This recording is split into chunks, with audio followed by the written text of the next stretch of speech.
fuertemente a través del mail externo, que es el mail de la universidad, pero desde nuestras cuentas externas, y en algunas oportunidades vamos dejando avisos en el foro de avisos generales en nuestra aula de acompañamiento. ¿Por qué lo hicimos de este modo y utilizamos las dos vías? Porque creemos que era importante, hasta que ustedes se pudieran adaptar, hasta que ustedes pudieran internalizar el uso del campus, fortalecer dos caminos de comunicación para que asegurarnos de que todos se enteraran de todos. Bueno, ya cursaron la primera materia, que fue nuevos entornos, ya estamos entrando prácticamente en la tercera clase, las profes, cualquier cosa me corrigen, pero estamos entrando en la tercera clase de Estado de Educación y Sociedad. Por lo tanto, el uso del campus tiene que ser la mayor de las fortalezas en este momento. Es así que con todas las coordinadoras, la universidad tiene 5 sedes en distintos distritos, desde Villaguay en Entre Ríos hasta Ameguino, Chacabuco, Areco, Cañuelas, Las Heras. Por lo tanto, toda la comunicación a partir de ahora va a ser a través del campus, ¿sí? De dos maneras, a través del Gmail, o sea, a través del correo interno del campus y a través de los foros de avisos. Foros de avisos generales, allí vamos a colocar los avisos que son importantes, encuentros por Zoom, inscripción para materias, necesidad de algún aviso de cartelera, alguna charla. Y por otro lado, el foro de consultas. En el foro de consultas es importante. Es un foro abierto, es un foro donde, es un foro donde todos nos podemos leer, no es un foro pensado para abrir y cerrar debates en determinados momentos. Así que nosotras esperamos que allí las inquietudes, las necesidades, las consultas, ustedes las puedan hacer en el foro de consultas, porque en la medida que nosotras respondemos a las necesidades de cada uno de ustedes, esto puede servir también para sus compañeros. Y es importante que visiten el aula de acompañamiento periódicamente. Periódicamente estamos hablando de que tomen la costumbre de entrar al aula de acompañamiento al menos una vez a la semana. Si pueden dos, mejor, ¿sí? ¿Por qué? Porque allí se van a encontrar y que lean las consultas de sus compañeros, lean nuestras respuestas, quedan todas anidadas en el foro, porque esto nos resuelve y acorta los caminos a la hora de que se nos presenten dudas. Muchos de ustedes nos han ido enviando consultas, a veces en el foro, y muchas otras veces también de manera particular a través de los correos personales, de los correos de UNAUR. Bueno, a partir de ahora vamos a empezar a fortalecer, a dejar de comunicarnos a través de los correos personales para fortalecer la comunicación a través del foro de avisos y del correo interno del campus y las inquietudes a través del foro de consultas. Romy, te paso la palabra. Gracias, Sandra. Bueno, otro tema que surgió mucho es el tema de la obligatoriedad de estos encuentros sincrónicos. Ustedes saben que en algún contexto de presencialidad deberíamos tener estos encuentros en los pueblos donde viven ustedes, en las localidades donde viven ustedes, y la universidad se trasladaba a esos lugares. Por el tema de la pandemia, estos encuentros se convirtieron en encuentros sincrónicos por Zoom. Tienen carácter de obligatorios porque son 2 encuentros por cada materia, y no es una cuestión caprichosa de decir, bueno, vamos a tomar lista y el que no está, bueno, se va a quedar sin una nota o demás, pero sí en estos encuentros suceden cuestiones que en el campus es imposible que se den, ¿no? Tienen carácter de clase, no de tutorías, quizás como la gente de Chacabuco tuvo con la primera materia que fue Nuevos Entornos y Lenguajes. ¿No se escucha? Dice una de las compañeras. ¿Se escucha bien? Sí. Sí, Bien, Romy, se escucha, yo te oigo muy bien. bien, Quizás debe es ser algún problema. algo del audio sí, de ella. Entonces, decía que estos encuentros tienen carácter de clase, ¿sí? No de tutorías como hemos tenido en Chacabuco quizás con la materia Nuevos Entornos. Entonces es muy importante que nos podamos conectar porque en estos encuentros van a suceder cosas que en el campus no, ¿no? Y además permite el intercambio, el feedback con las docentes, que es una instancia muy importante, sobre todo en esta modalidad a distancia, ¿no? Y que va a suceder 2 veces por cada materia. Así que por eso siempre les decimos que es muy importante que puedan estar. De todos modos, sabemos que pueden ocurrir situaciones personales, los encuentros van a quedar grabados y van a ser subidos al aula de coordinación y acompañamiento, que es el aula que les mencionaba anteriormente Sandra. Creo que Sandra, que nada más, así les podemos dejar el espacio a las profes para que inicien con la clase, ¿no? Sí, sí, Cualquier duda, por mí nada más. Cualquier perfecto. duda, sí, Lo nos pueden ir escribiendo en comunicamos. el chat y vamos respondiendo, y si no, bueno, después nos comunicamos por medio del campus. Muchas gracias.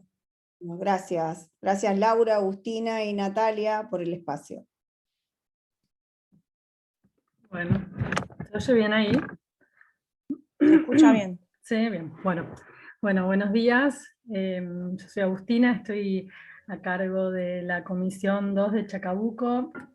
Vamos a compartir la coordinación de este encuentro con Laura Horn, que es coordinadora docente de la sede de Las Heras. Lau, si quieres hablar, así se te ilumina la pantalla y te ven.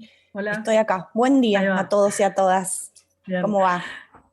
Eso, y Natalia Borghini, que es docente de la Comisión 1 de Chacabuco. Nati. Hola, buen día también a todos y a todas. Ahí estamos, bien, buenísimo las tres. Bueno, buenos días. Voy a empezar por contar un poco cómo se ubica este encuentro y lo que vamos a trabajar hoy a lo largo, en el marco de la cursada, digamos. Vamos, en este momento estamos cursando la última semana, la semana 3 de la unidad 1. Como ustedes saben, bueno, la semana que viene, el miércoles es la fecha de entrega del parcial 1. Algunos ya... Ay, Agus, apagaste te el micrófono. silenciaste. Hola, perdón, Hola. disculpen. Eso pasa Ahí va. porque hablamos del parcial y nadie quiere meterse en ese tema tan complicado. Me automuteé. Bueno, decía que estamos en la tercera semana, que el miércoles es la entrega del parcial, y hoy vamos a tratar de hilar en lo que vayamos viendo con alguna de las preguntas, así ustedes se pueden ir con cuestiones un poco más ajustadas para después trabajar en el parcial. Esa es la idea. Y bueno, estamos cerrando la última semana de la unidad 1 y el jueves empieza la unidad 2. Entonces, en este encuentro vamos a trabajar fundamentalmente 2 marcos teóricos, que son los marcos teóricos de la unidad 1, que son los que engloban, digamos, toda la materia y todas las preguntas que recorre la materia, que son el contractualismo, por un lado, las teorías del contrato social, y vamos a trabajar ahí a 3 teóricos. Esto está en la ficha de contractualismo, yo voy a tratar de ir ubicándolos por si todavía tienen un poco en el aire el esquema de la cursada, y luego vamos a trabajar superficialmente, obviamente, pero intentando ajustar cosas, porque tenemos 1 hora y media, marxismo, que es el otro gran corpus teórico que presenta la materia. Y luego también vamos a trabajar dentro de lo que es marxismo a Bourdieu, y acá Pierre Bourdieu, el sociólogo francés, una de las preguntas del parcial refiere a su texto sobre espíritus de Estado, entonces, bueno, esto va a ser lo que recorre el encuentro. A su vez, el encuentro en términos organizativos va a tener 2 grandes momentos. Una primera hora, digamos, o 40 minutos, donde vamos a introducir unos conceptos fundamentales en una exposición bastante dialogada con ustedes, con algunas propuestas de situaciones y demás. Y luego en la segunda hora vamos a trabajar a partir de un documental que dura 15 minutos, que yo les voy a pasar un link, ustedes lo van a ver, y después vamos a trabajar un ratito en grupos y después en plenario. Vamos a tratar de que sea así bien ajustado en los tiempos porque tenemos mucho para trabajar. Y por último, bueno, quería dejar, digamos, claro que cuando alguien, esto es bastante participativo, entonces cuando quieran tomar la palabra, se desmutean simplemente y comentan o hacen una pregunta. Somos muchos y muchas, somos 200. Tratemos de autorregularnos en la medida de lo posible, con lo difícil que eso es, para poder participar y siéntanse con libertad de hacer comentarios y preguntas. Bueno, para empezar, quería hacer una pequeña, digamos, presentación de lo que significa la mirada de las ciencias sociales para analizar el Estado, la sociedad y la educación, ¿no? Que son estos como grandes cuestiones que trabaja la materia. Ustedes están cursando una licenciatura, ¿no? En educación, con especialización en políticas públicas, entonces esto requiere adoptar esta perspectiva, que es la perspectiva de las ciencias sociales, como la ciencia de la educación abreva, ¿no? En estos campos disciplinares, en la ciencia política, en la sociología, en la economía, en la historia, en la psicología. Bueno, a la hora de trabajar con estos conceptos, a la hora de ponernos a analizar, a escribir un trabajo, estoy pensando por ejemplo en la producción del parcial, a la hora de analizar la sociedad, a la hora de intervenir, a la hora de diseñar políticas públicas, tenemos que situarnos, digamos, en paradigma de las ciencias sociales.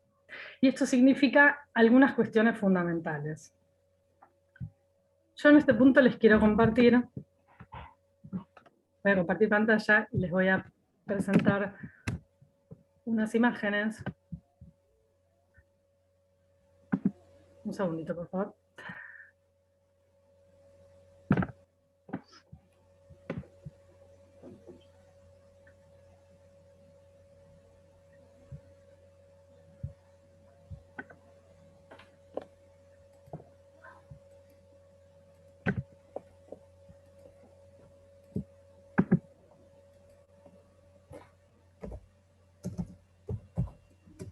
Ahí vamos. Se ve, ¿no? Carátula. Sí se ve. En cuanto virtual. Hay una foto, ¿no? Estamos en la carátula. ¿Están en la carátula? Ajá. Ahí estamos. Primera foto. Acá ven una foto. Sí. Bien. Sí, sí. Sí, sí. Bueno, si yo les pregunto, ¿qué ven?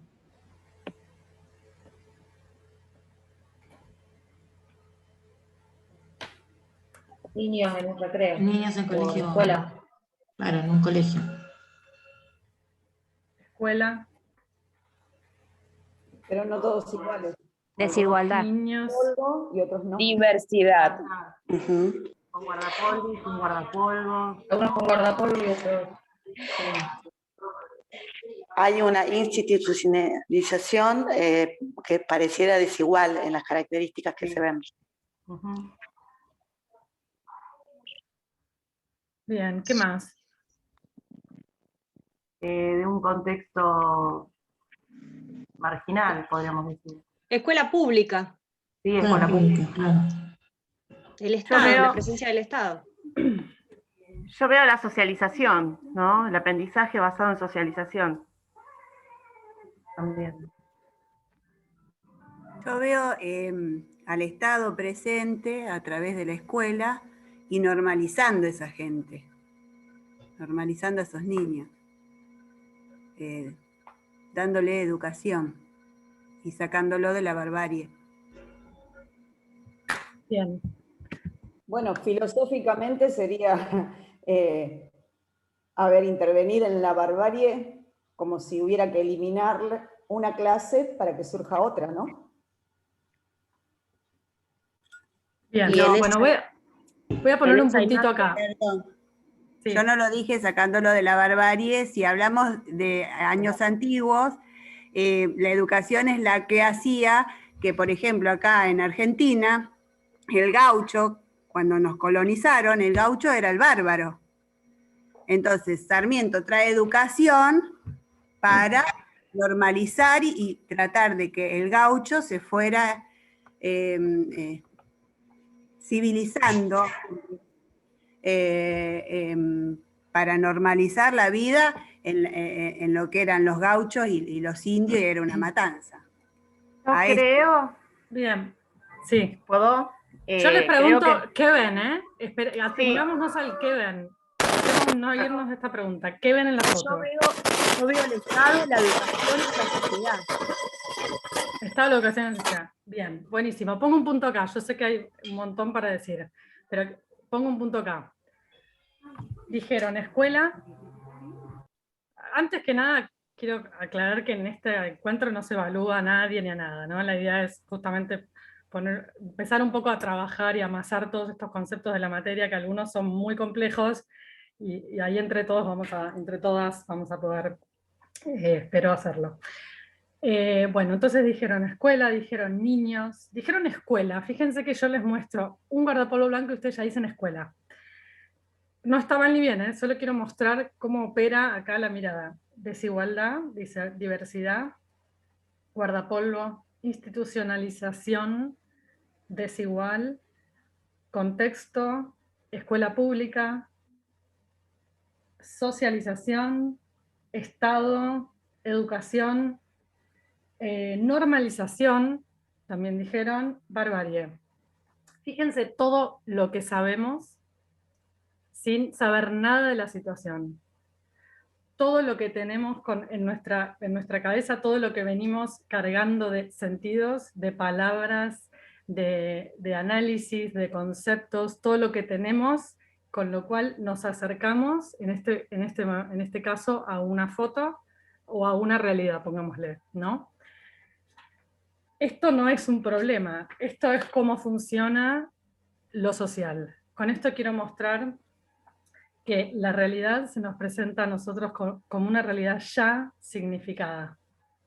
Nosotros no ingresamos o no nos enfrentamos con nuestra cotidianeidad en un grado cero, digamos, del sentido, sino que ingresamos, nos encontramos con un alumno, con una colega, con una movilización social, con un conflicto, con una política pública, ya sabiendo un montón de cosas y ya teniendo sentidos de lo que esas cosas son. Digamos, la sociedad se presenta ordenada. Ustedes ya les ven una tela blanca y dicen guardapolvo. Ven muchos chicos con telas blancas y dicen escuela. La sociedad se nos presenta ordenada, entonces. Ustedes no dicen cuerpos, movimientos, dicen alumno, guardapolvo, normalización, que ya implica también ir hacia atrás en un análisis histórico de lo que fue la escuela en el siglo XX, ¿no? Un montón de saberes. Bueno, las ciencias sociales parten de asumir que la realidad no es una realidad natural, que hacer análisis social significa decir, bueno, esta sociedad en la que vivimos, como yo miro la sociedad y como yo la percibo y la analizo, en ese mismo proceso la estoy construyendo, la estoy nombrando. ¿Qué significa? Significa pensar que la sociedad o que lo que yo vivo no es natural, significa pensar que puede ser de otra manera, que es una construcción social. Entonces que como yo simbolizo, como yo Agustina le atribuyo sentido a una realidad y digo normalización, otro u otra puede decir otra cosa, ¿no? Porque son los sentidos que circulan socialmente. Entonces, primer punto de la posición, del posicionamiento de quien trabaja con ciencias sociales. La sociedad, la realidad es una realidad construida. Entonces, ¿cuál es el trabajo del cientista social? En este caso, nosotros, cuando analizamos una política pública, por ejemplo, deconstruir, ir hacia atrás en ese trabajo inconsciente que hacen los individuos, que es darle sentido a la realidad, ordenarla, porque si no, no podemos vivir sin esta atribución de sentido, ¿no? Si vamos un poco por ahí a una perspectiva psicoanalítica, podríamos decir, ya el hecho de estar adentro del lenguaje nos hace distintos. Un perro no va por el mundo, por la pradera diciendo soy perro. El perro simplemente va, come una cosa, se tira, duerme. Nosotros no. Nosotros estamos en un lugar y decimos, esto es una escuela, esto se llama escuela, son las 9:30, la construcción del tiempo es una construcción social. Vamos nombrando, el lenguaje nombra y nos ordena el mundo, ¿no? Paso a una siguiente diapositiva. ¿Se ve? Unos papelitos. Discúlpame, ¿te puedo hacer un comentario? Sí, cómo no. Y bueno, podríamos hacer un paralelismo con lo que dice Bourdieu sobre la parcialidad o la mirada parcial frente a la generalidad de las ciencias sociales. según quién la mira o qué historiador o qué sociólogo investiga, también determina una parcialidad de su mirada natural. Así Totalmente. miramos nosotros también como docentes, ¿no? Ya miramos con nuestra perspectiva oficial de lo que nosotros construimos. Totalmente, Karina, sí. Por eso tener conciencia de esa mirada es todo un movimiento, ¿no? Las ciencias sociales trabajan mucho sobre tener conciencia de esa mirada. Quizás la diferencia entre Bourdieu y nosotros es que Bourdieu construyó una teoría, ¿no? Donde explicita eso, en tanto teoría social, no la persona Pierre Bourdieu, sino en tanto teórico, construyó una teoría. Y nosotros, en tanto docentes, en tanto actores sociales, esto también diría Bourdieu, vamos por la vida inconscientes en realidad de esa mirada, más o menos conscientes, pero digamos que justamente la idea de sentido común, y muy bueno que traes esto porque así justo la meto, la idea de sentido común tiene que ver con esto, ¿no? Con que vamos inconscientemente habitando un mundo que creemos que tiene un orden y ese orden es natural, que esto se llama termo, y siempre se llamó termo, y es natural que se llame termo, cuando en realidad todo esto es algo que se fue acumulando históricamente. Pero para nosotros es natural, es normal los nombres que están adjudicados a la vida, es normal el calendario escolar, por ejemplo, ¿no? Febrero, los docentes se presentan, en marzo empiezan las clases, esta división en meses del calendario del tiempo, la división en Sí, materias. hay un ejemplo en la lectura que habla de los horarios estipulados dentro de clase, y justamente hay instituciones o hay corrientes educativas que están revolucionando esa situación y parecen como revolucionarios, y en realidad es un pensamiento más o es una idea más dentro de lo que es la educación. Tal cual, es una idea más. Exacto. Justo hoy en este momento, que también el año pasado, ¿no? en que la suspensión de clases hizo que dio vuelta a todo esto y dejó muy claro, ¿no? Como una cosa que se nos presentaba como natural, también son 100 años de escuela, un siglo ¿no? de una forma, un siglo que se fue asentando y que eso es muy difícil modificar. Pero esta pandemia quizás pone sobre la mesa cómo estas construcciones se modifican en contextos históricos particulares, ¿no? Entonces, bueno, ahí la idea de desnaturalizar y la idea de construcción social con sentido, la idea de la atribución del sentido a la realidad. ¿Qué ven? ¿Ven unos papelitos ahora en pantalla? Sí, bueno, sí, se acá, ven. acá les voy a preguntar a todas y todos, ¿qué ven?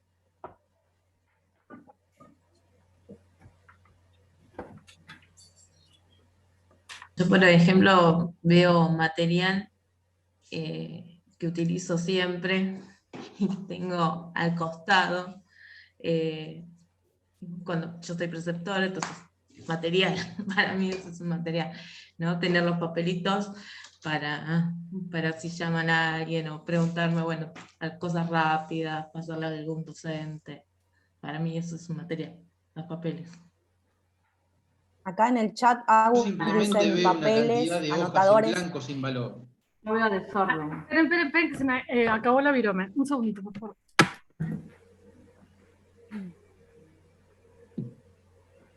Veo papeles blancos con la posibilidad de escribir o reescribir o la posibilidad de algo. Para mí también la posibilidad de pensar diferentes ideas o diferentes opciones y respuestas ante algo.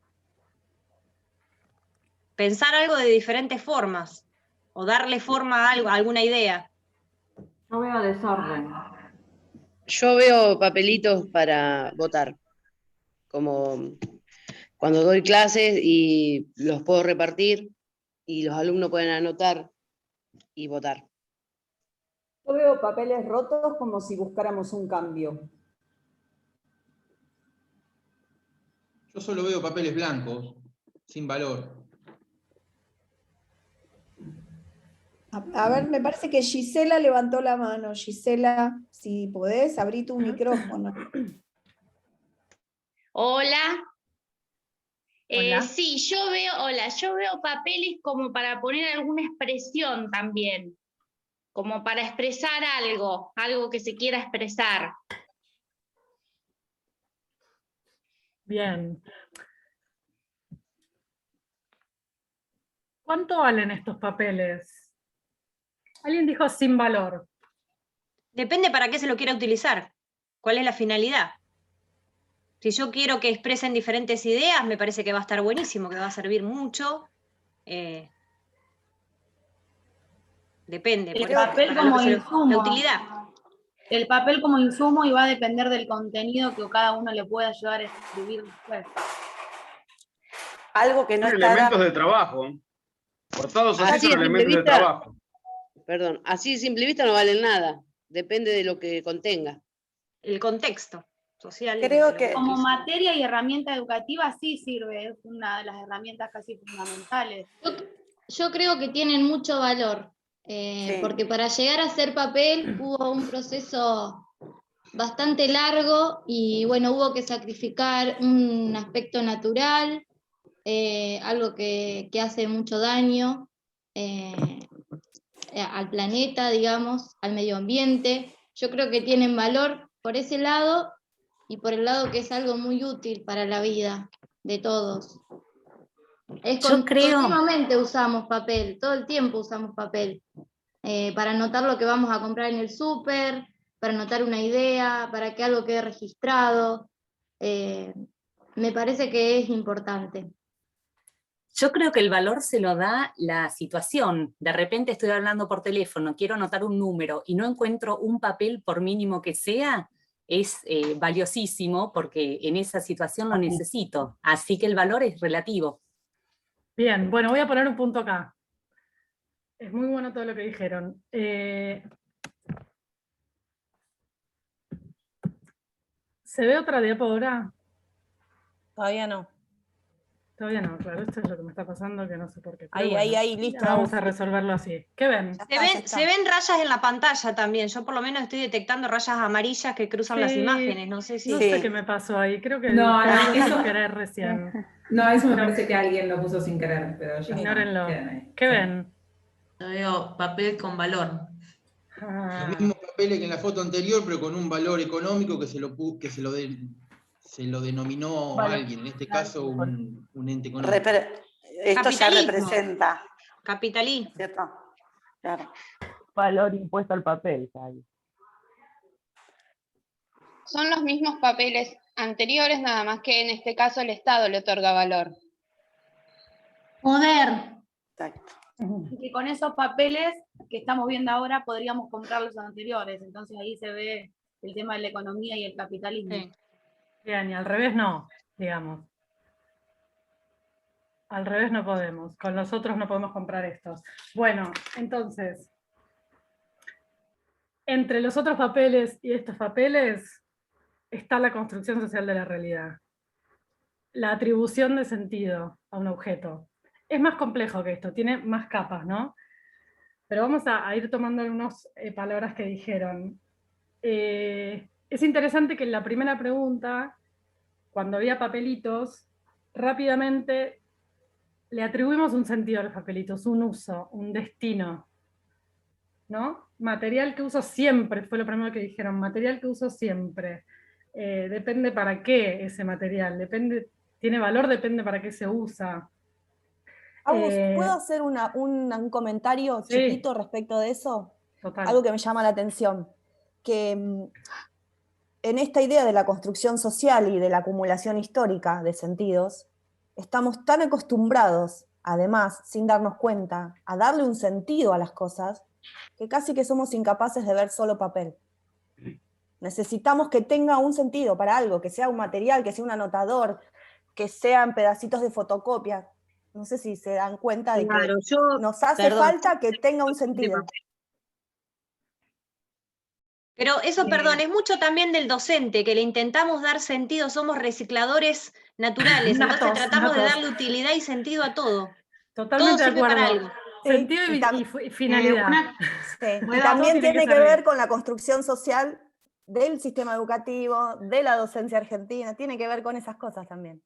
Listo, Agus, no te interrumpo. No, perfecto, porque... Gabriela quería decir algo.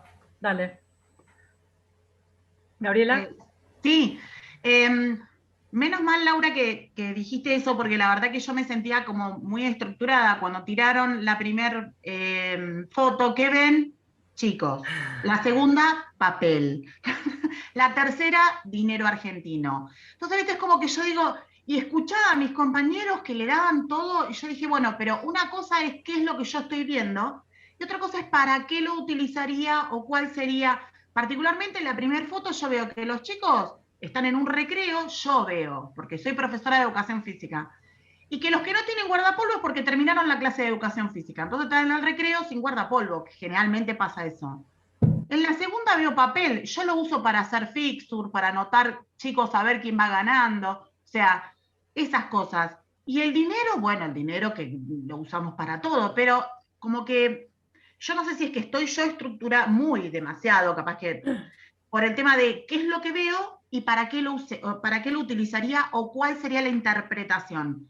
Entonces, me parece que yo no quería opinar porque dije, me parece que lo estoy haciendo mal el ejercicio, porque todas mis compañeras todo lo asociaban y yo como que trato de respetar siempre la consigna, como que soy muy, no sé si soy básica o estructurada, no sé cómo es el tema, pero trato de responder a la consigna que se me presenta. Después sí, yo lo pienso, pero lo primero que digo es eso. Y me parece que tiene que ver con lo que dijo Karina Pistorio, es que es según quién lo mira, me parece como que es según cómo lo vamos interpretando o según cómo lo vamos analizando.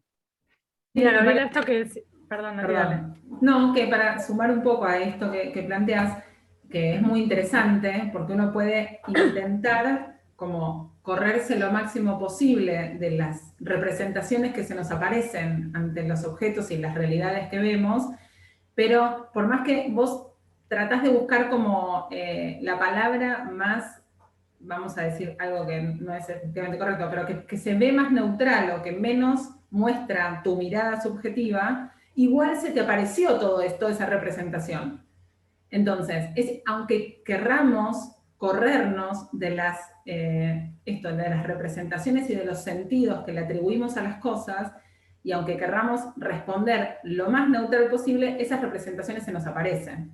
Probablemente a vos, como profe de educación física, se te aparece que el que no tiene guardapolvo venía de hacer esa actividad, y por ahí no sé, la preceptora está pensando más en la salida de la escuela, y tal vez es la puerta de salida, y algunos ya se sacan el guardapolvo porque se fueron, ¿no? Entonces, bueno, como en la historia de cada uno también aparecen esas representaciones que se van sedimentando con el tiempo, ¿no? Y que nos hacen ver la realidad de diferentes maneras, ¿no? Podríamos hablar ahí de lo que es el campo cultural. ¿Puedo decir A ver, ¿cómo algo? sería? Sí, estaba hablando alguien, perdón, que no se me aparece en pantalla. Analía. Yo, Graciela, ¿puedo decir algo? Porque tal vez yo estoy equivocada, pero yo veo los papeles, para mí son papeles rotos, los anteriores, y me da la sensación, esto de que tal vez hace falta un cambio en la educación, porque de hecho entre el año pasado y hemos usado muy poco papel, porque hemos usado más la tecnología. ¿Sí? No, yo lo que decía que al escuchar todo esto que venían diciendo, se me venía la idea de lo que es el campo cultural y todo, ¿no es cierto?, lo que tiene que ver con el capital cultural de cada uno de nosotros, con el que miramos todas estas imágenes y a la que le damos un sentido, ¿no es cierto? Claro, por eso, yo lo que digo, no sé si, tal vez estoy equivocada yo, pero mi mirada al ver los papeles blancos, para mí, yo veía papeles rotos, ¿no? Como que la educación entre el año pasado y este año tuvo que hacer un cambio, porque no usamos papel, de hecho estamos usando la tecnología, en este momento casi no estamos usando papel, ¿no? Todos lo estamos tratando de hacer por internet, a distancia. Y después, los otros papeles, el dinero, en realidad es lo que hace falta para acceder también a la tecnología, ¿no? Para equiparar la desigualdad. Sí, totalmente, Graciela, estoy de acuerdo. Sí, sí. Me parece que voy a tratar de tomar un poco, volviendo a Bourdieu, esta idea de sentido común, que nuestra mirada no es que somos yo, Agustina, o Gaby, que dijo, por ahí soy yo, o Graciela, que dijo, por ahí soy yo, que tal cosa. Pensémonos que somos sujetos en medio de relaciones, que transitamos instituciones, y que siempre estamos en eso, no estamos nunca como sujetos aislados, ¿no? Esto también es un punto... Esto también es una perspectiva teórica, ¿no? Hay sociólogos que piensan que somos individuos en relación, pero que somos primero individuos aislados. Bourdieu diría, el Estado y la escuela fundamentalmente nos educa a lo largo de años. Piensen que saliendo de la secundaria ya tenemos 13 años, 14 años, 15 años de institución, ¿no? Eso es una configuración de formas de mirar, de esquemas de percepción, dice Bourdieu. El Estado todo el tiempo nos está educando para que la vida dentro de un Estado nos parezca natural. Esta es la idea de sentido común. El Estado todo el tiempo trabaja construyendo eso. Sí, dale. No, una cosita más, en esto de que cuando salimos de la secundaria tenemos 12, 13 años de atravesar instituciones. También recordemos, no es exactamente lo mismo, pero la familia también es una institución, y nuestra primera socialización es en un espacio social, ¿sí? Ningún ser humano nace y se construye a sí mismo solo, sin relación con otras personas. Eso no ocurre.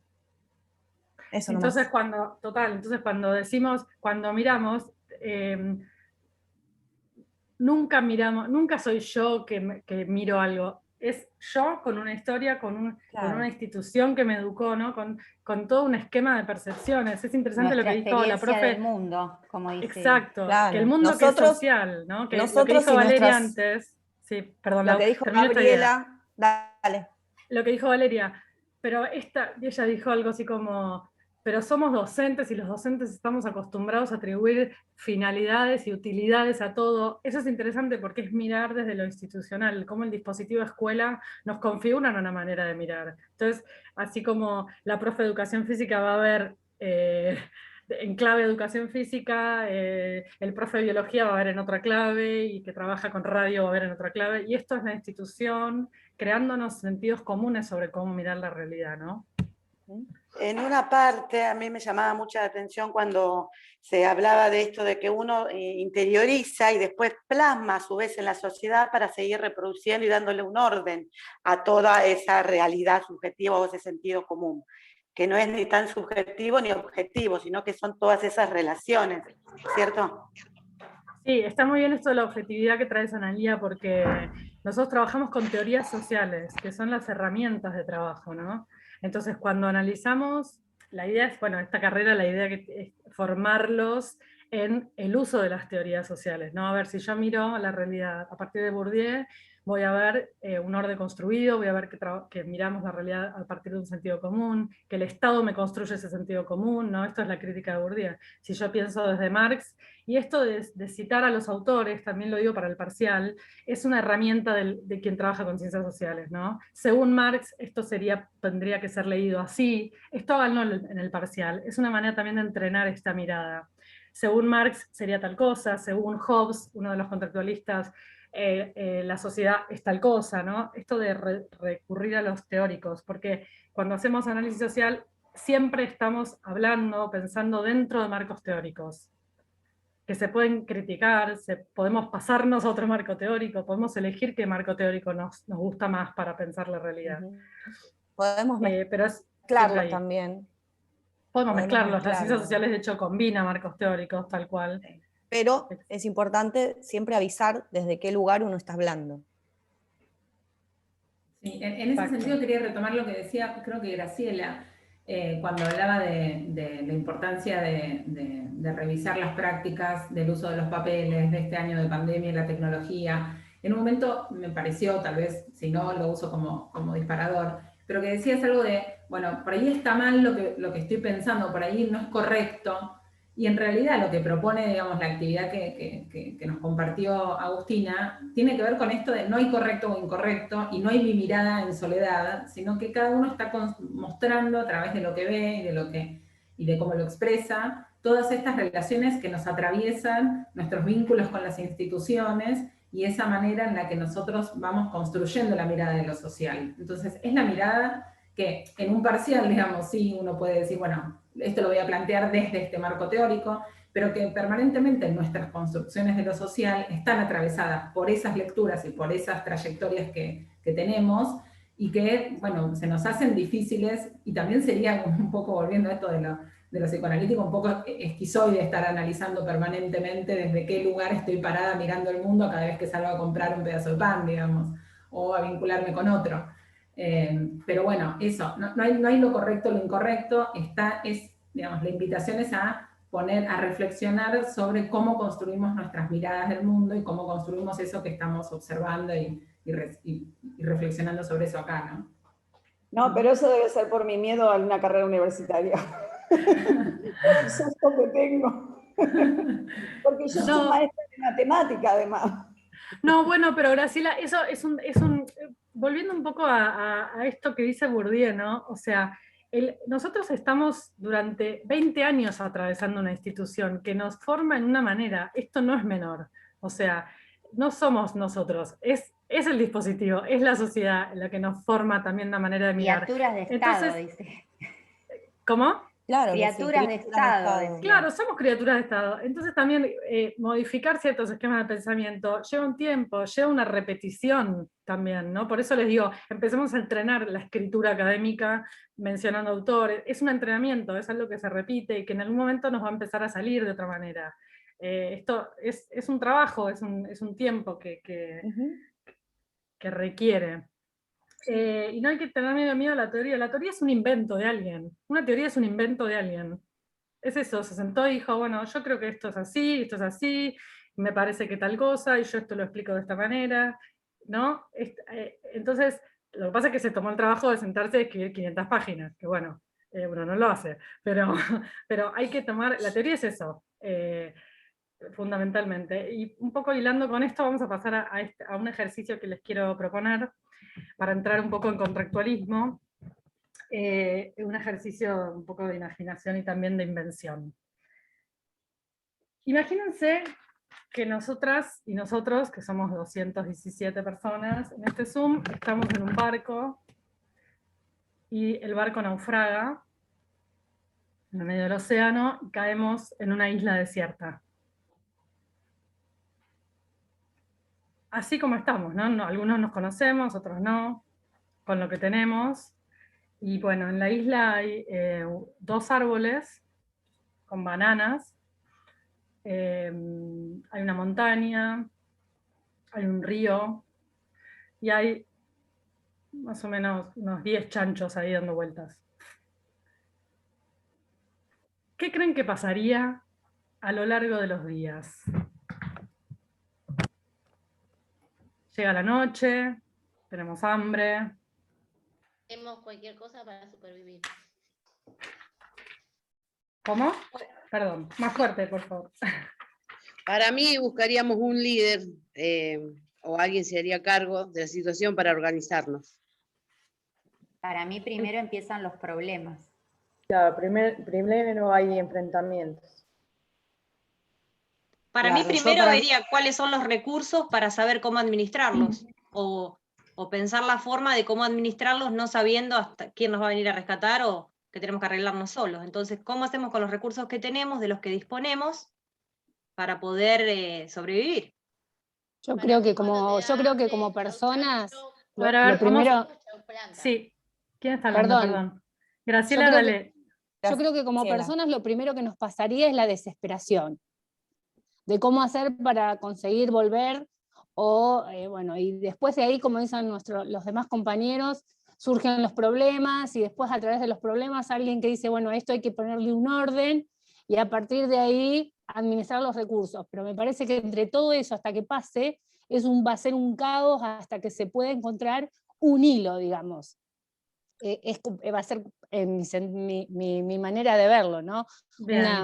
Un pánico sería lo primero que surgiría por ver cómo volver, y después Bien. todo lo demás. Pánico, desesperación, alguien en el chat dice acuerdos, otro dice me acordé de una serie. Sí, para mí también se generaría mucha ansiedad y mucha desesperación. Viste que al ser humano le surge como esa desesperación de qué hacer y más para alimentarse se generarían los conflictos después. También, yo creo Bien, que también... Pau, habla nomás cuando encuentres un bache porque somos un montón. Pau tiene levantada la mano hace un ratito, me parece. Sí, disculpen. Dale, Mira, dale. yo creo que la pregunta direccionaba qué haríamos y pusiste el ejemplo que imagináramos. Yo creo que lo primero que haría es socializar en mi persona, porque es la costumbre, socializar con el otro más si no lo conozco, más allá del caos y demás. Y después, bueno, supongo buscar herramientas para ¿Qué es convivir. socializar? Cuando decís socializar, ¿a qué te referís? Vos dijiste que tal vez conocías a alguien o no de todos los que habían naufragado. Yo, si no conozco, lo primero que hago es relacionarme con esa otra persona. Yo hablo en lo personal. Siempre O sea, hablar. conozco, claro, perfecto, porque si no, para mí no tendría sentido. No se llegaría a ninguna solución ni a poder encontrar cómo sobrevivir con él en este náufrago tantos días. Primero, yo. Por eso lo primero que se me ocurrió, más allá del caos que se puede armar. ¿Qué más? Yo quiero decir algo. Dale. Sí, yo creo que como dice Hobbes, el hombre es egoísta por naturaleza, entonces lo primero que va a buscar es su bienestar. Entonces yo creo que va a haber una pelea por a ver qué comida me agarro, y después, bueno, como los otros van a ir a atacarlo y demás, se va a buscar un acuerdo. Pero primero siempre va a lo egoísta, ¿no? Creo yo. A mí, perdone, me parece que lo primero que va a surgir, como dijiste vos recién, es el conflicto, ¿no? Porque el hambre, la verdad, a veces enceguece a las personas. Y en ese caso, como la situación es extrema, creo que primero va a haber conflictos. Como en todo cambio, a lo largo de la historia, todos los cambios han generado conflictos. Después, Bien, ¿qué pasaría, imagínense, si hay... adaptando. Imagínense, Graciela y el resto, si hay una fuente ilimitada de bananas y comida, y cada uno tiene su banana. Para mí el conflicto va a ser el tema espacio, ¿no? Lugar, espacio, lugar. O sea, este es mi lugar. Para mí ese, porque si vos venís de un barco, por ahí ya comiste, no tenés hambre. Por ahí el hambre no te surge en el momento. Entonces no es un conflicto en el momento. Por ahí va a ser más, bueno, este es mi espacio, este es mi lugar, este lo encuentro yo primero, no sé. Bien, y si me hacen yo creo... para dormir. A veces también surgen líderes naturales. Claro. Muchas veces. Líderes naturales que ya es como que ya su esencia es así, porque también ahí surge la esencia de la persona. Y cómo atravesar diferentes situaciones. No todos respondemos de la misma forma ante las mismas situaciones. Entonces surgen a veces líderes naturales, lo vemos en el aula también. A mí me parece que si la provisión de alimentos es ilimitada, como dice la profesora, me parece que igualmente hace falta establecer un orden, porque siempre va a estar el que va a querer ir primero, entonces siempre va a hacer falta un orden. El orden es necesario. Bien, acá Lur Millán dice en el chat, ¿y quién le asignó el lugar al líder? ¿Y quién repartió las bananas? ¿Por qué la más grande a uno? Por lo general, si es un grupo y tiene bien identificado la tarea, y en este caso sería sobrevivir, tendría que ser un líder consensuado por el grupo, el que de una forma u otra, aunque sea simbólicamente su conducta, consensúe esa actitud de líder. Agus, para lograr el objetivo.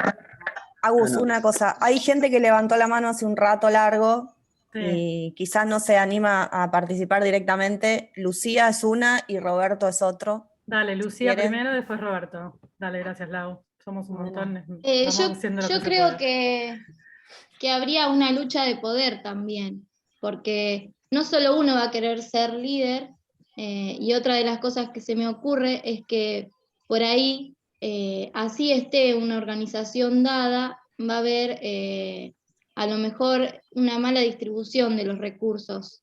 Es decir, que esa distribución siempre va a favorecer al que tiene más poder, porque quizás en vez de entregar todas las bananas se va a guardar 5, y entonces se las va a guardar para él y su familia, y creo que lo que por ahí se ve socialmente, que siempre el que tiene más poder o el que tiene más riqueza, más estatus social, es como que también en esa isla eso se vería reflejado, me parece. Bien, buenísimo, Lucía. Roberto estaba, ¿no? ¿O Alberto? Sí. Roberto. Buen día. Dale. Mira, Buen día. una de las cosas que va a pasar es precisamente lo que estamos haciendo acá. Uno levantó la mano y hablan. Yo me quedé calladito. A ver qué es lo que pasaba y viendo cómo nos movemos nosotros. Eso es una de las cosas que pasaría. Todos trataríamos de yo primero. A ver, acá tenemos el orden, tenemos la posibilidad de poner un orden y no lo seguimos. Por un lado. Por otro lado, sería bueno que si es un barco, que era la idea original, quizás ya vienen ciertos órdenes de, por ejemplo, un capitán o quien sea. Normalmente, si hay un orden ya estipulado, ya es más fácil organizarlo. Ahora, no siempre se va a respetar ese tipo de orden. Porque va a estar quien va a decir, lo tuyo era el barco, acá mandamos nosotros. Y si hay grupos, se van a ir formando grupos que a medida que sean más grandes, van a ser más poderosos. Entonces, vos hablaste originalmente de... Sí. Vos hablaste originalmente de que había gente que se podía conocer y gente que no. Los que no se conocen y no están socializados, como comentaron en su momento, van a estar en minoridad de poder con respecto a los que están armados como grupos. Entonces estamos como formando grupos que van a tener poder en la toma de decisión o en la toma de acciones. Entonces eso es importante. Como decir, formamos países grandes o países chicos. Tenemos mayor o menor poder de acuerdo a cómo nos socializamos. Bien, buenísimo. Roberto, buenísimo el aporte y Lucía también. Voy a poner un puntito acá porque se nos va el tiempo. Pero gracias a todos estos aportes que hicieron es que podemos llegar a entender un poco cómo el contractualismo construyó su teoría del contrato social o del pacto social. Ustedes dijeron, a través del chat dijeron un montón de cosas que hay que recuperar un poco. Ustedes hablaron de la naturaleza del hombre.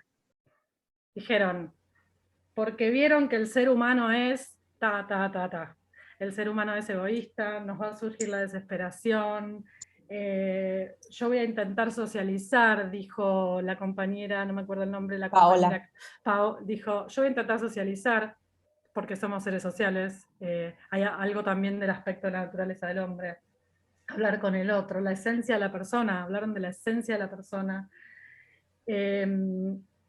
Luego hablaron del poder, de las relaciones de poder, hablaron de la puja de poderes, hablaron de la fuerza también. Esto es un concepto que los contractualistas trabajan mucho, la diferencia de fuerzas, ¿no? Rousseau dice, la fuerza no hace derecho. Yo por la fuerza no llego a la construcción de una ley.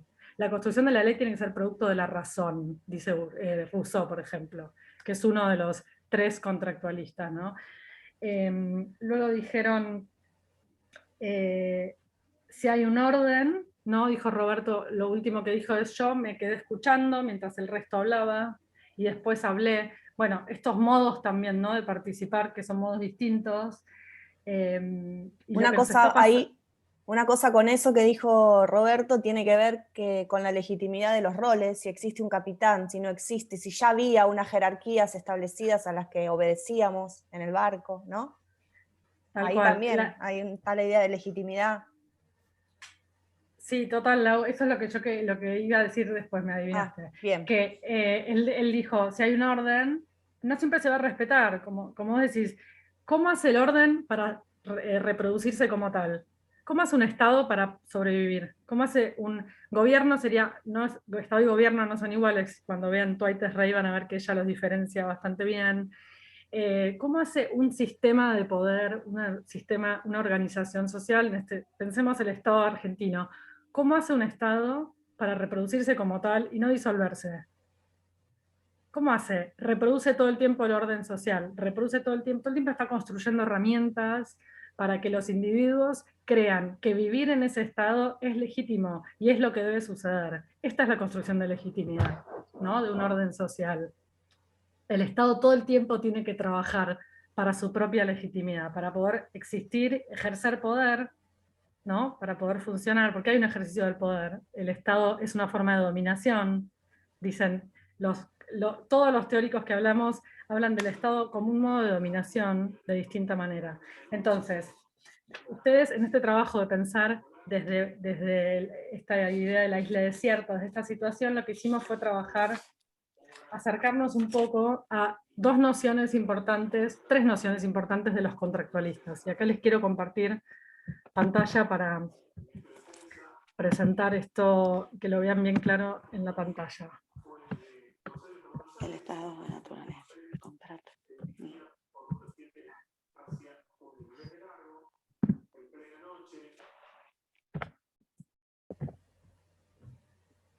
Estos son los dos teóricos que vamos a trabajar en la unidad 1. Acá estamos con contractualismo. ¿Se ve? Sí, perfecto. Bien, acá tenemos. Estos son los contractualistas, ¿no? Esta es la ficha contractualismo que tenemos en la unidad 1. Y este es el marco teórico de los teóricos del contrato social, que son Hobbes, Locke. Tenés la pantalla con contractualismo y marxismo. Sí, no, se ve la diapo 9, no la 10. Bueno, acá estoy. Ok. Ay, no, disculpen, ¿no? Ahí va de nuevo. ¿Querés que intentemos compartir? Si no, nos decís. Sí. Ahí va, ahora sí. ¿Ahora sí? Bien. Sí. Ahora sí. Hobbes, Locke y Rousseau son nuestros contractualistas. Son tres teóricos que trabajaron en distintos momentos históricos, fíjense, siglo XVI, siglo XVII, siglo XVIII, también un poco el contexto histórico de cada uno condiciona, ¿no? La teoría que desarrolla. Estos son los tres teóricos de alguna manera que fundan el liberalismo, ¿no? La teoría liberal del Estado. Sitúense en este momento, siglo XVI, siglo XVII, estamos ingresando en la modernidad en este momento, se están construyendo los estados-nación, se está abandonando el feudalismo, se está abandonando la idea de un orden signado por Dios, por una voluntad divina. Estamos en un cambio de paradigma. Y estos tres teóricos hacen el esfuerzo de explicar cómo se fundamenta este nuevo orden social. Y se basan en tres nociones principales, ¿no? En el centro de la diapositiva ven que dice liberalismo, doctrina de pensamiento sobre la que se funda el Estado moderno, y dice igualdad, libertad y razón. Estas son tres nociones fundamentales y centrales para entender estas teorías. Los individuos son iguales ante la ley, son libres y tienen razón. Y el hecho de que tengan razón y que sean individuos racionales es lo que les permite a los seres humanos decidir cómo vivir, decidir pactar y entrar en un contrato social. Entonces la diapositiva dice, contractualistas ofrecen una teoría para comprender por qué el Estado de la sociedad existe y tiene legitimidad. Construyen la idea de un supuesto pacto social o contrato fundante, que es un acuerdo entre individuos libres y racionales. Entonces, lo que da legitimidad al orden social, al Estado nacional en este momento, según estas teorías, ¿no? Siempre estamos dentro de teorías, es que el pacto social es una decisión racional entre individuos libres. Esto es fundamental. No es una decisión de Dios entrar en sociedad, y no es un contrato social entre el individuo y la sociedad, es un contrato entre individuos libres. Piensen esto. Sí, dale. No, nada, te iba a reforzar esto de que nos acordemos que cuando Hobbes, que es el primero que escribe, reflexiona sobre estos temas, hasta ese momento era la iglesia la que le daba legitimidad a la sociedad. Era la idea de Dios y estaba como por afuera de la voluntad de las personas. Entonces, es importante que tengamos esto en cuenta cuando pensamos el pacto social como un acuerdo entre individuos libres y racionales. Para las personas de ese momento, pensarse a sí mismas como racionales generó un impacto importante dentro de los ámbitos sociales y dentro, o sea, para sí mismos, digamos, en la construcción de la sociedad de ahí en adelante. Eso. Perfecto. Entonces, también sí. para sumar una cosa interesante que vos decías al comienzo, Agus, y para volver a reflexionar sobre las teorías, como construcciones de las personas, estos autores escribieron en su tiempo también para apoyar un sistema de gobierno en el que creían. Digamos, cuando Hobbes escribe, Inglaterra estaba atravesada por una guerra muy fuerte. No había un Estado-nación sólido. No me quiero adelantar si después vamos a ver más en detalle, digamos. No lo vamos a ver.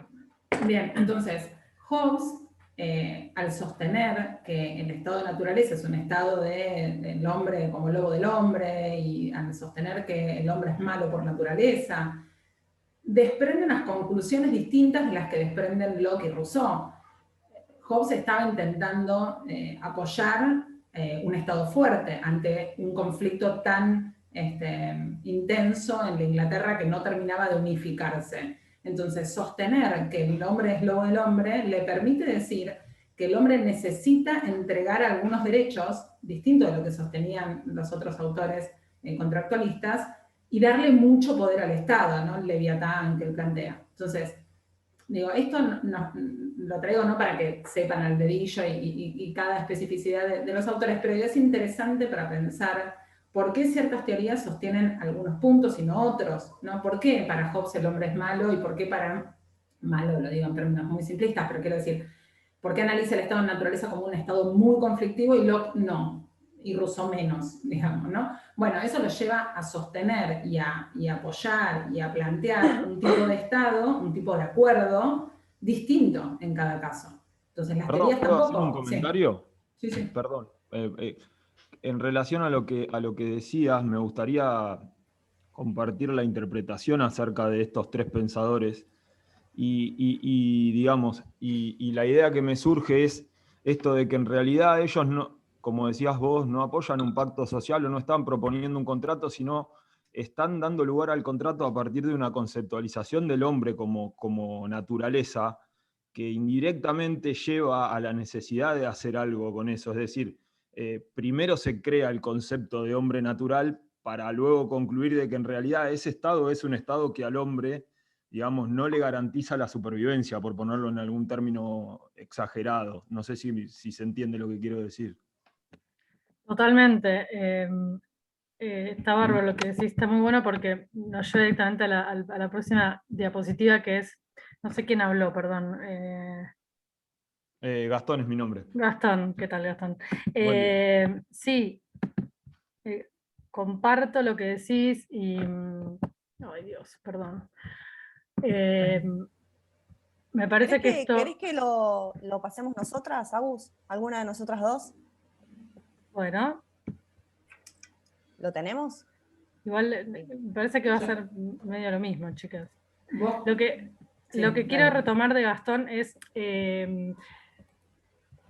algo que es fundamental, que es que primero se construye una idea de hombre y después se construye, tiene que ver el estado que imaginan estos pensadores, la idea de estado que tienen, la idea de pacto tiene que ver con la idea de hombre que construyen.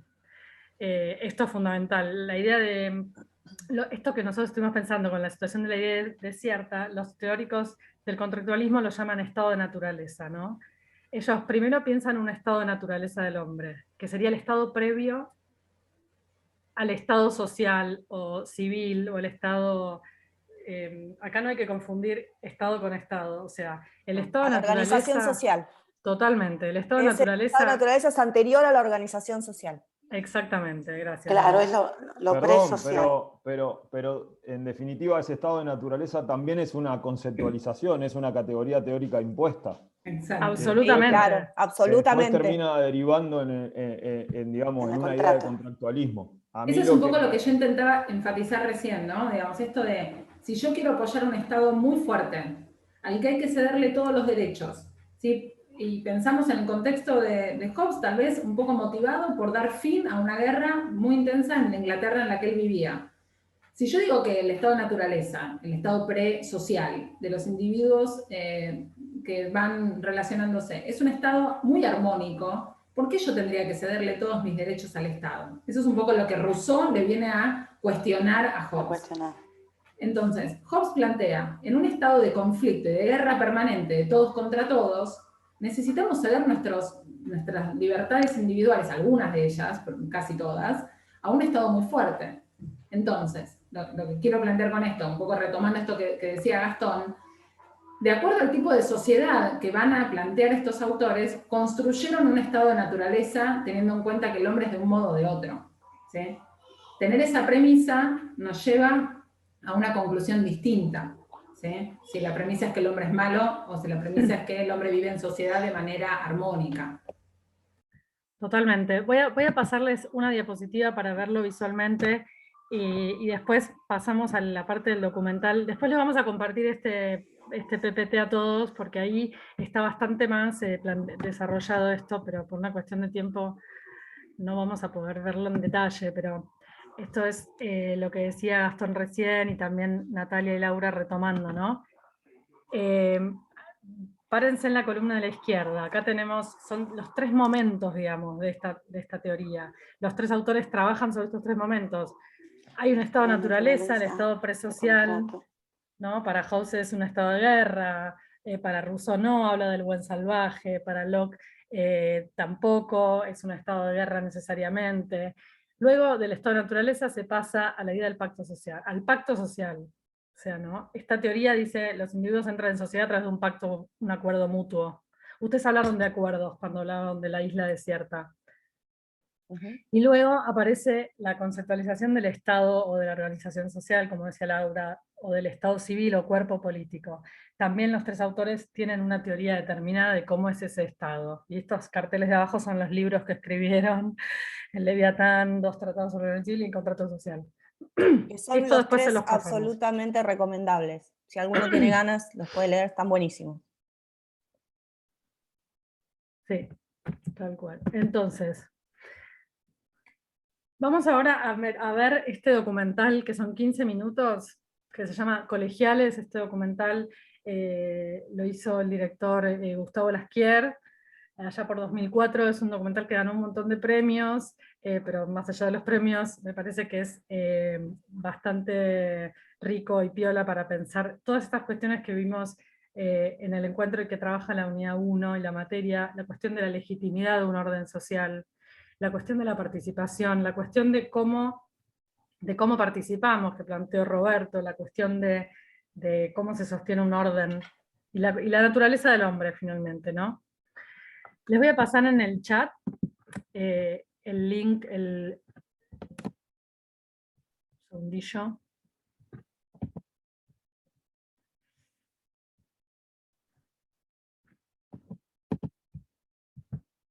Ay, un trema. Chicas, ¿lo tienen por ahí el vínculo? Sí.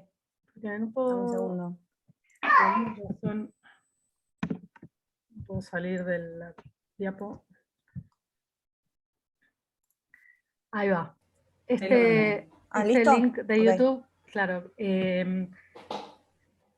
Ahora vamos a pasar, cada uno lo va a ver por su cuenta, cada una, porque me ha complicado verlo por acá todos. Dura 18 minutos, vean hasta el minuto 18. Y traten les voy a leer 3 preguntas para que traten de mirarlo, esos 18 minutos, en clave de pensar estas preguntas. La primera pregunta es, ¿cómo ven aparecer al Estado?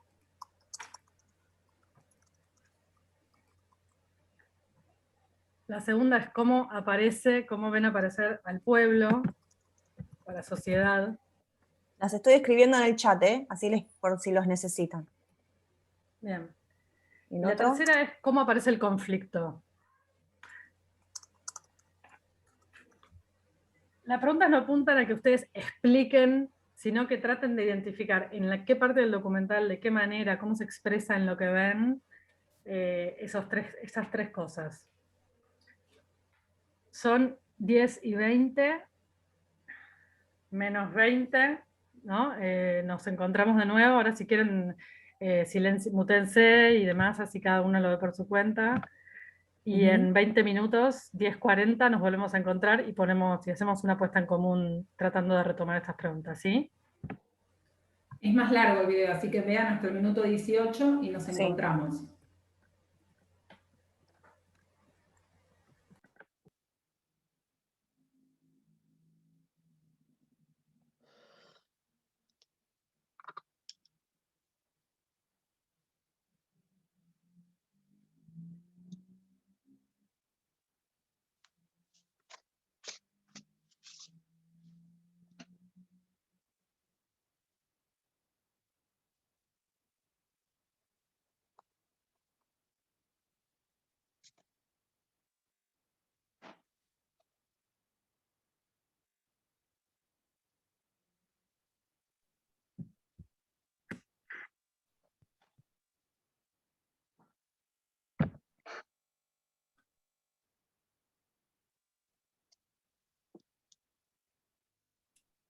Bueno, acá volvemos.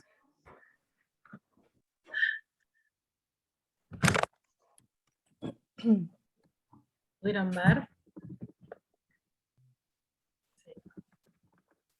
¿Listo? Sí. ¿Cómo quedaron?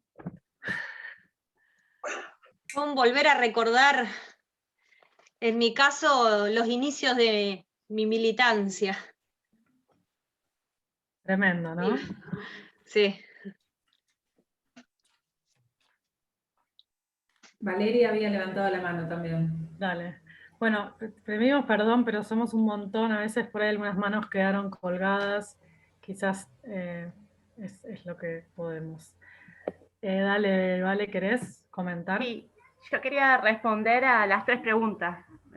¿Puedo, profe? Dale. Ya voy. Sí, Bueno. tratemos de ser breves, así podemos hablar los que más se Listo. puedan. Dale. En el primer punto, cuando dice cómo aparece el Estado, yo lo veía que el Estado se presenciaba ante la crisis del 2001 por medio de las Fuerzas Armadas, que era una de las instituciones que tiene que tener un Estado, por medio de las resoluciones de renuncia del presidente tras presidente. Después, en el segundo, cómo aparecía el pueblo. Me parecía que el pueblo aparecía por medio de las protestas, de marcha, de cacerolazo,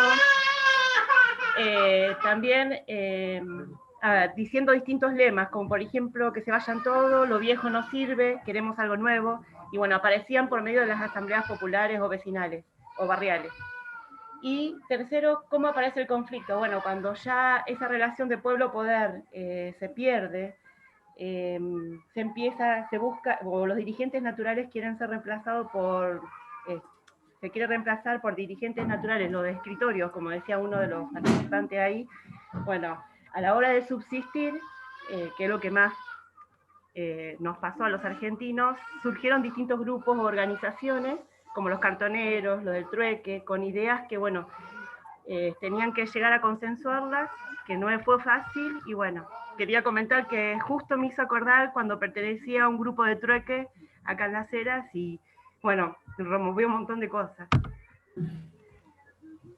Gracias, Valeria. Andrés estaba también. Andrés, estás muteado, ¿no? Andrés Arregui. Ahora sí, perdón. Dale, dale. Bueno, buenos días. Lo que fui anotando, no sé si será correcto o no, pero fue lo que pude ver. Estaba el Estado, bueno, en crisis, con un pueblo reaccionario, y el conflicto se da, bueno, cuando los individuos dejaron de ceder parte de sus libertades otorgadas al Estado, como decían en algunos de los textos, que garantizaban un orden social, bueno, para mostrar su descontento, su furia para con el Estado, exigiendo un cambio de funcionarios. Y a la vez un grupo de personas creando su propio Estado chiquito mediante asambleas, ventas de productos manufacturados para subsistir, y el Estado, al enterarse de esto, mandaba funcionarios para intentar destruir el surgimiento de una nueva organización social. Buenísimo. Yo tomo un poquito de notas, después hacemos una vuelta. Gracias, Andrés. Roberto.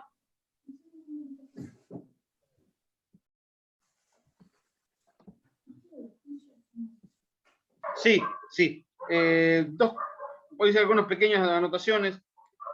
Primero, yo buscaría, primero diría, ¿cómo aparece el conflicto? Se observan desbordes sociales por la falta de credibilidad en el Estado. Eso es lo que se aparece como conflicto. Frente a este conflicto, ¿cómo se ve cómo aparece el Estado? Actúa en su último punto, que es la parte de represión.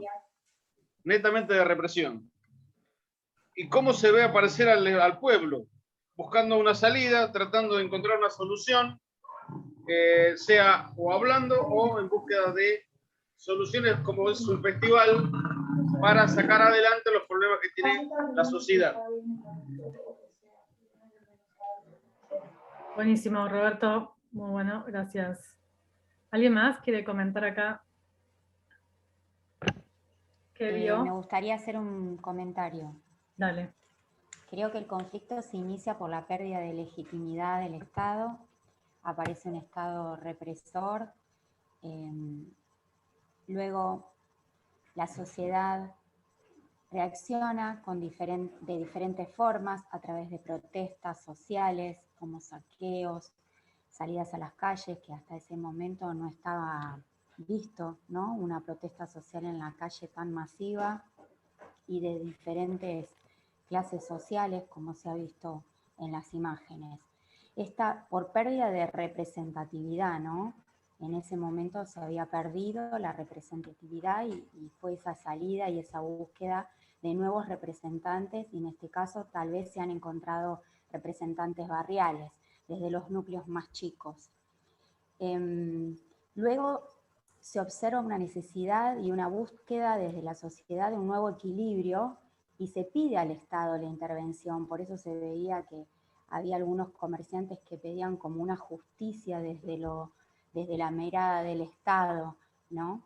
Se vuelve a pedir un orden institucional, aparecen las asambleas barriales y observo también que aparece el cuarto poder como el periodismo como parte importante de esta reflexión institucional. Gracias. Sí, si se permite, coincido mucho con lo que acaba de decir Perdón. Cari, por ahí dice... Sí, perdón. Perdón, Valeria. No, había 3 compañeros y compañeras que levantaron la mano. Yo diría, no sé, a ver, chicas, qué les parece, pero les damos la palabra a las 3 personas que levantaron la mano, a Valeria por último, y hacemos algún cierre. Así y ya después ponemos quedamos acá para poder intercambiar, pero la última. Dale. Entonces, Valeria, cuando terminan las 3 personas que habían levantado, Paola estaba primero, ahí después te damos la palabra también a vos, Valeria. Bueno, permiso, sencillito. Para mí, como aparece el Estado, bueno, ante el conflicto que se genera el Estado en su contrato social, bueno, busca una reorganización, una legitimación. Lo hace para mí por medio de una organización, bueno, de una imposición de poder. Bueno, ya habían hablado de represión y autoritarismo. ¿El pueblo cómo aparece? En busca de una reorganización social, ¿sí? Encima, para completarse enfrenta entre sí, sindicato, asamblea, busca su derecho, bueno, reclaman, etc.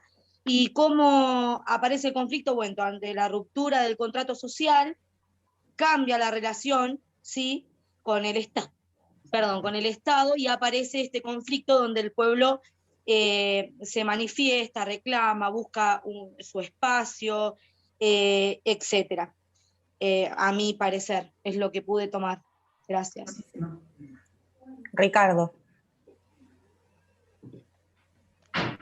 Tardo en desmutear. Bueno, yo coincido con mucho de lo que dijeron, no quiero ser reiterativo, pero hay algo que me interesaría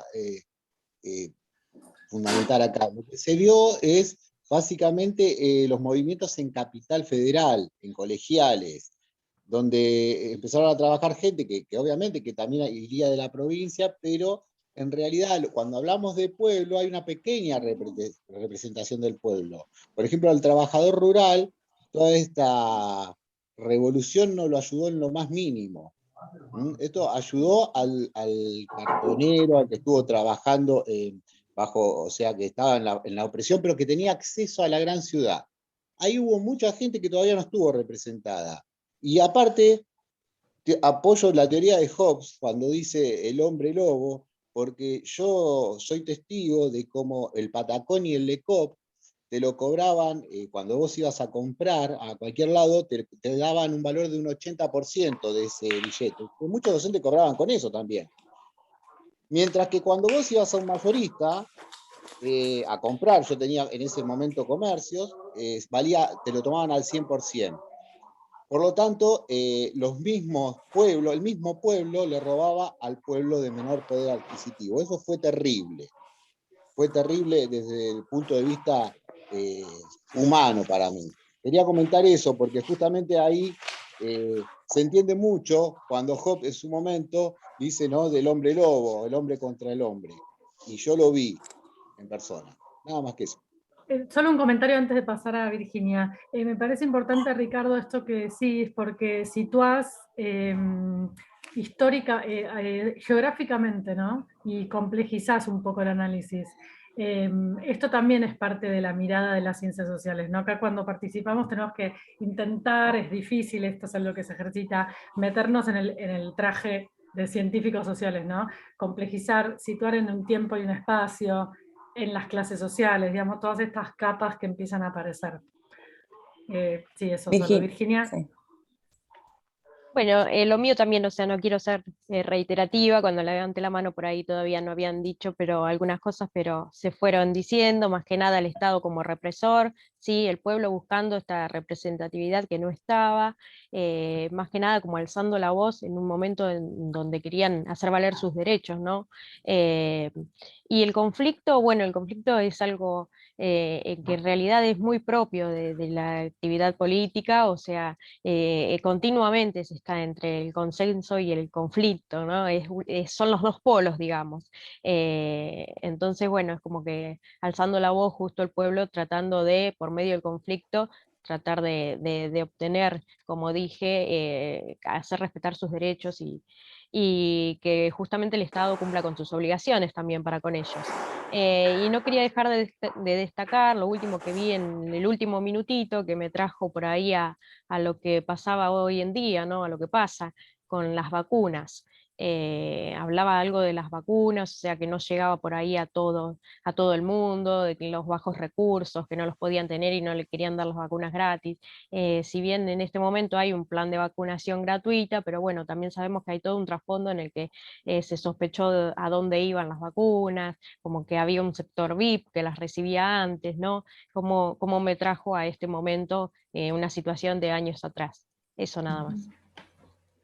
Bien, ahora sí, Valeria. No, lo último, por supuesto, sí, no, coincidía con lo que decían y simplemente decirles que anoté 3 veces, a medida que fui viendo el video, la ausencia del Estado, ausencia del Estado, ausencia del Estado. O sea, es algo que a lo largo del video lo fui notando. Después, nuevamente, esto que surgieron en otros, lo de violencia legítima, ¿no? Esa violencia legítima que tiene el Estado, que es el legítimamente puede ejecutar, ¿no? Esa violencia que fue otorgada a través de la legitimidad que le dimos nosotros por ser nuestros representantes. Después también esto de que la clase media tomó la calle, también lo hicieron ver, como que antes eran los que se visibilizaban ante estas crisis, eran la clase trabajadora, y ahora se visibilizó también que la clase media formaba parte de esta crisis que vivimos. Y por último, para no explayarme demasiado, siendo que dar lugar a otros por ahí, esto también de que en su momento hablaba del Estado que debía ser el garante entre lo que pasaba entre el capital, por ejemplo, y los trabajadores, diciendo que ahí el Estado desapareció. Tuvimos una ausencia de Estado durante este traspaso de un presidente, bueno, ahora sí quiero ser presidente, bueno, ahora no, bueno, ahora renuncio, ahora es otro. Entonces ese vacío de poder también es como que dejó al capitalista por un lado, o al productor por un lado y al obrero por el otro, en esa puja de qué podemos hacer, ¿no? Y cómo salíamos de esto. Me recordó vivir esa época. Nada más, muchas gracias. Bueno, a ver, nos queda muy poquito tiempo y la idea era traer este documental, digamos, este pedacito del documental, para reflexionar también desde la teoría marxista, ¿no? Ahí Valeria nos dio el pie perfecto al final, porque hay una ausencia del poder político, ¿no? Hay una ausencia, y muchos lo dijeron, un vacío de poder, una crisis de legitimidad, una crisis de representatividad, de representación, digamos, mejor dicho, en torno a un conflicto. Digamos, el conflicto ahí aparece por ahí al comienzo mencionado, el problema económico, el conflicto económico tan fuerte, la crisis financiera, ¿no? y económica tan fuerte. Si bien hay una ausencia del poder político y un vacío del poder político, hay una presencia muy fuerte que muchos nombraron del Estado en términos represivos, para garantizar el sostenimiento del orden social en el estado de conflicto en el que se encontraba, pero para garantizar que no haya una desintegración. Entonces ahí el Estado aparece muy fuerte, ¿no? Con su cara más represiva. En términos marxistas, ustedes tienen una ficha de marxismo y el texto de Mabel Tuaites Rey. Es muy interesante, Valeria ahí lo mencionaba, esta cuestión de cómo el Estado aparece, para la teoría marxista, como el garante, ¿sí?, de las relaciones sociales en el sistema capitalista. El sistema capitalista, digamos, en la sociedad capitalista, están quienes tienen los medios de producción, ¿sí?, los capitalistas, digamos, y quienes tienen su fuerza de trabajo, tienen la posibilidad de salir a trabajar, ¿no? Esa es su única herramienta. Y esa relación, que atraviesa todas las relaciones, es una relación de desigualdad, es una relación de explotación. Y el Estado tiene que aparecer para sostener esa relación desigual. Un poco ocultarla, pero principalmente sostenerla. Entonces, es interesante, el Estado es una cara más de esa relación, dice la teoría marxista, ¿no? Y acá aparece muy claramente, porque desde Marx y todo el marco teórico que luego se abrió a partir de él con sus relecturas y los aportes de otros autores, el Estado, para poder sostener esta relación, tiene que combinar la búsqueda de legitimidad con una cara más represiva. O sea, en última instancia va a sostener la relación a través de la represión, pero permanentemente tiene que buscar, para poder garantizar a largo plazo y en una sociabilidad un poco más estable, a través de la legitimidad. En este video aparece que ante la crisis de legitimidad, que es algo que lo trabaja Bourdieu, ¿no?, la necesidad del sentido común y de las instituciones del Estado para garantizar la legitimidad, que lo trabajan los contractualistas, la necesidad de sostener la legitimidad a través de la idea de un pacto y de un consenso que los individuos acuerdan entre sí para garantizar la sociabilidad. Bueno, se fractura muy fuertemente en la Argentina, lo recordamos casi todos y todas los que estamos acá. Entonces aparece la cara más represiva. En la teoría marxista, digamos, hay una propuesta a comprender que el Estado hace esto, digamos, aparece vía consenso y vía legitimidad, pero también aparece vía represión, principalmente para garantizar ese tipo de relación, ¿sí? Trasciende un poco, a veces, digamos, en algunos tipos de Estado, va a implementar políticas y medidas más favorables para la clase obrera, digamos, ¿no?, para la clase trabajadora. Y a veces, más directamente, va a estar llevando adelante medidas que favorecen a la clase capitalista. Pero en última instancia lo que quiere garantizar es que esa relación se perpetúe y se reproduzca, ¿no? Un comentario. Nati, ¿te puedo agregar una cosa? Acá dejaron un comentario en el chat diciendo que la represión no es legitimidad. Bueno, efectivamente, la represión no hace a la legitimidad, y lo que van a decir todos los teóricos que estudian el Estado es que la legitimidad es necesaria porque ninguna relación social se sostiene a largo plazo basada en la fuerza. Por eso, también van a ver en el video esto que aparece el poder legislativo, que aparece un presidente, renuncia, aparece el otro, y hay un esfuerzo del poder político por darle un esquema institucional y canalizar el conflicto a través de medidas que tienen que ver con la legitimidad, porque a largo plazo la relación social no se sostiene basada en la fuerza. ¿Agus? Sí, esperen, porque hay una cuestión técnica. Nos dicen que en 1 minuto se cierra todo el Zoom porque está configurado para que termine a las 11. Qué bien. Pero queremos 5 minutos más para cerrar un par de ideas, ¿no? Me parece, porque no vamos a quedar hablando por la mitad, o 10 minutos más. Perdón, vamos a partir esto para el segundo encuentro.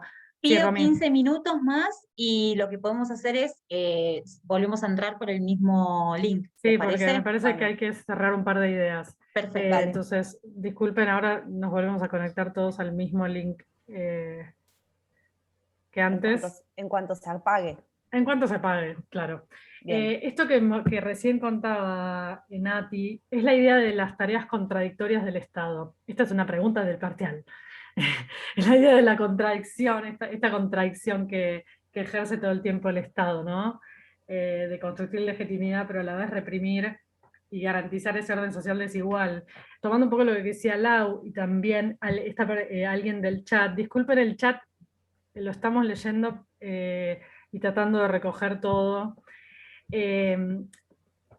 La definición del Estado es que la policía es una de las fuerzas del Estado y es una fuerza legítima.